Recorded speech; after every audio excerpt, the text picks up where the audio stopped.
warahmatullahi wabarakatuh. Hai siswa hebat, apa kabar? Tetap semangat ya, jaga kondisi dan jaga kesehatan kalian. Pada pembelajaran kali ini kita akan membahas tentang listrik statis. Nah, pasti di benak kalian, listrik kok statis? Padahal statis itu kan artinya diam. Masa listrik statis atau diam? Nah, untuk lebih jelasnya, biar kalian tidak penasaran, kita lihat video berikut. Ya, halilintar.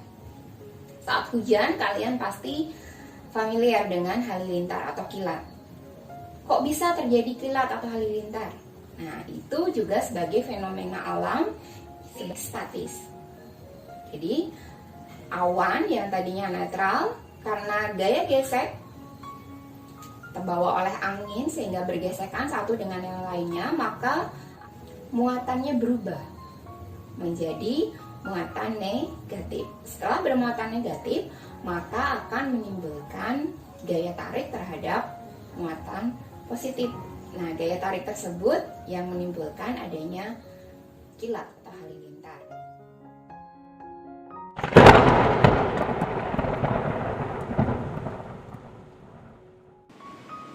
Untuk memahami konsep listrik statis, kita perlu memahami dulu muatan listrik. Listrik statis adalah listrik yang diam untuk sementara waktu pada suatu benda.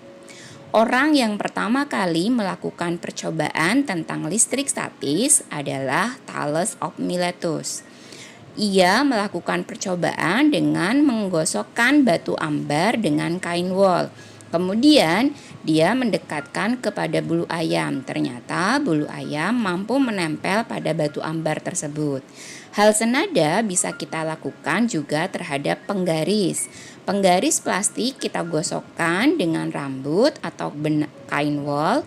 Kemudian kita dekatkan pada serpihan kertas ataupun bulu ayam. Ternyata baik serpihan kertas ataupun bulu ayam mampu menempel pada penggaris tersebut. Hal itu menunjukkan bahwa pada penggaris yang sudah digosok atau pada batu ambar yang sudah digosok terdapat muatan listrik statis. Untuk mengetahui apa itu muatan listrik, kita terlebih dahulu harus memahami tentang konsep atom. Atom merupakan bagian terkecil yang menyusun suatu unsur atau zat. Atom tersusun atas partikel subatom yaitu proton yang bermuatan positif, neutron tidak bermuatan, kemudian elektron yang bermuatan negatif.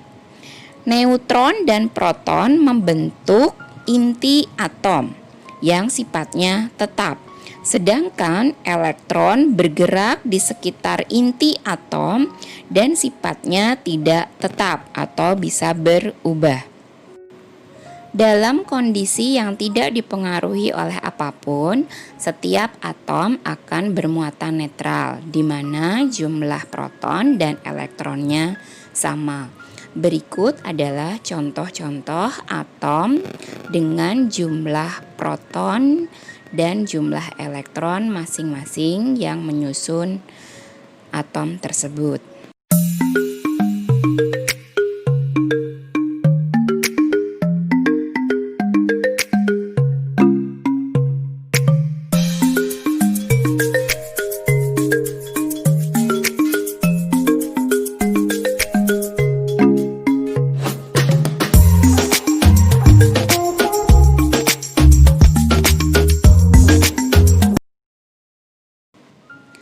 Muatan listrik pada atom bisa berubah karena ada perpindahan elektron dari satu atom ke atom yang lain. Perpindahan elektron ini akan menyebabkan perpindahan dan perubahan jumlah proton ataupun jumlah elektron pada setiap atom. Muatan suatu atom ditentukan oleh jumlah muatan positif yaitu proton dan jumlah muatan negatif atau elektron. Atom dikatakan netral apabila jumlah proton sama dengan jumlah elektron. Sementara atom dikatakan negatif apabila jumlah elektron lebih banyak ataupun lebih besar daripada jumlah proton. Sementara atom dinamakan atom positif atau muatan positif apabila jumlah proton lebih banyak daripada jumlah elektron.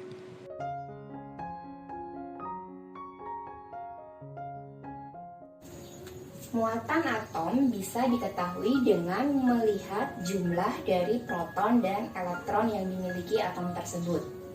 Contoh, nih, proton lambangnya positif, kita lihat proton ada 3, berarti protonnya sama dengan 3.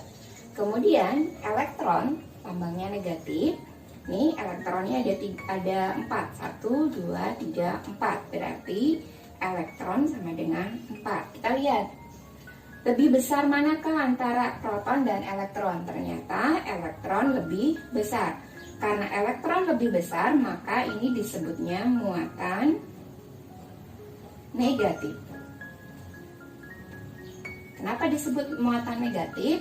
Karena elektron lebih besar jumlahnya daripada proton. Kemudian yang gambar yang kedua. Ini kita lihat positifnya berarti proton, protonnya ada 1, 2, 3, 4. Proton ada 4, kemudian kita lihat negatifnya berarti elektron. Elektronnya kita hitung 1, 2, elektronnya ada 2. Nah, jumlah elektron dibandingkan proton bagaimana? Ternyata proton lebih banyak daripada elektron. Maka muatan atom apa? Positif. Kenapa positif? Karena lebih banyak protonnya. Jadi kita lihat ya, kalau elektronnya banyak berarti muatan negatifnya lebih banyak, maka atom tersebut bermuatan negatif. Sementara kalau atomnya muatan positifnya lebih banyak dibandingkan elektronnya, maka atom tersebut bermuatan positif. Lalu kita lihat yang ini. Protonnya ada 4, 1, 2, 3, 4. Proton ada 4. Kemudian kita lihat elektron yang tandanya negatif. Ternyata ada 1, 2, 3, 4. Elektronnya juga ada 4. Nah, ini berarti proton sama dengan elektron. Maka muatan atomnya bagaimana? Ternyata muatan atomnya disebut sebagai muatan yang netral. Nah, jadi kalian sudah bisa paham ya. Jadi atom bermuatan negatif itu ketika elektronnya lebih banyak. Sementara atom bermuatan positif ketika protonnya lebih banyak. Ketika jumlah proton dan elektron sama, maka muatan atom tersebut adalah netral. Nah sekarang, kenapa kok bisa terjadi perbedaan muatan positif dan negatif?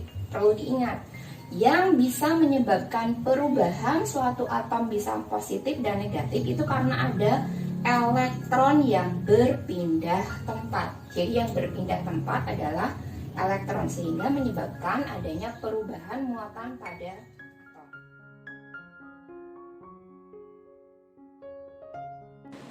Dari paparan tadi, sekarang kita bisa tahu bahwa muatan listrik ada 2 macam, yaitu muatan listrik positif dan muatan listrik negatif. Muatan listrik positif disebut proton dan disimbolkan dengan tanda positif. Sementara muatan listrik negatif disebut elektron dan disimbolkan dengan tanda negatif. Satuan muatan listrik adalah coulomb. Muatan listrik yang sejenis akan menimbulkan gaya tolak-menolak. Sementara muatan listrik yang tidak sejenis akan menimbulkan gaya tarik-menarik.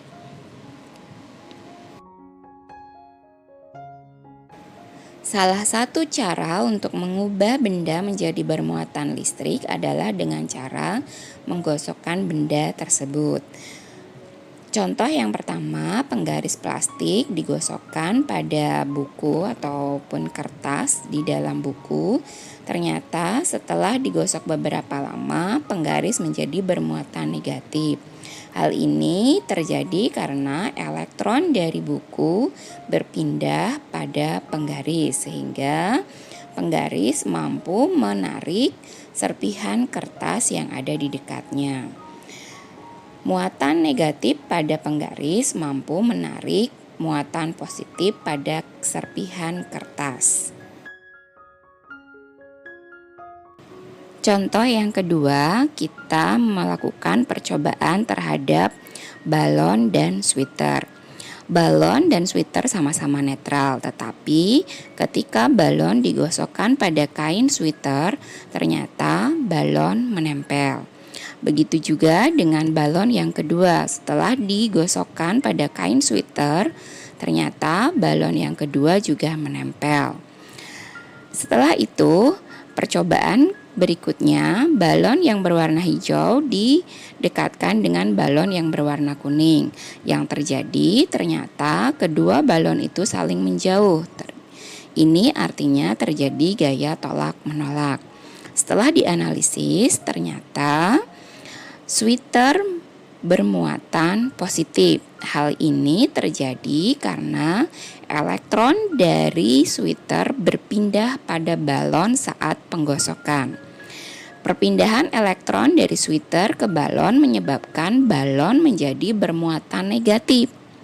Inilah sebabnya antara balon yang hijau dengan balon yang kuning, ketika didekatkan mereka menjadi saling tolak-menolak. Kenapa? Karena muatannya sama-sama negatif atau muatannya sejenis.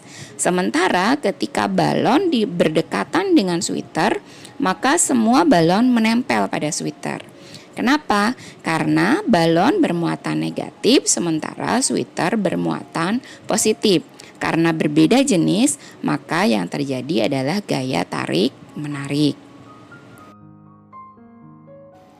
Elektroskop adalah alat yang digunakan untuk mendeteksi apakah sebuah benda tersebut bermuatan listrik atau tidak. Prinsip kerja elektroskop: apabila sebuah benda bermuatan listrik disentuhkan pada kepala elektroskop, maka daun elektroskop akan terbuka. Tetapi jika benda tidak bermuatan listrik disentuhkan pada kepala elektroskop, maka daun elektroskop akan tetap tertutup.